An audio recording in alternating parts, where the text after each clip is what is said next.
समाज प्रबोधनात मोलाची भूमिका बजावणाऱ्या शाहीर कलावंतांसाठी कामठी शहरात भव्य शाहीर कलावंत मेळावा आयोजित करण्यात आला होता।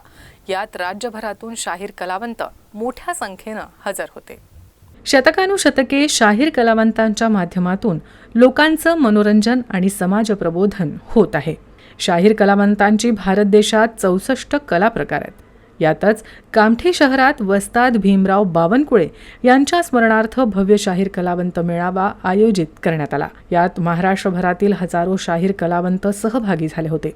विशेष म्हणजे राजे मुधोजी भोसले यांच्यासह अनेक मान्यवर यावेळी उपस्थित होते।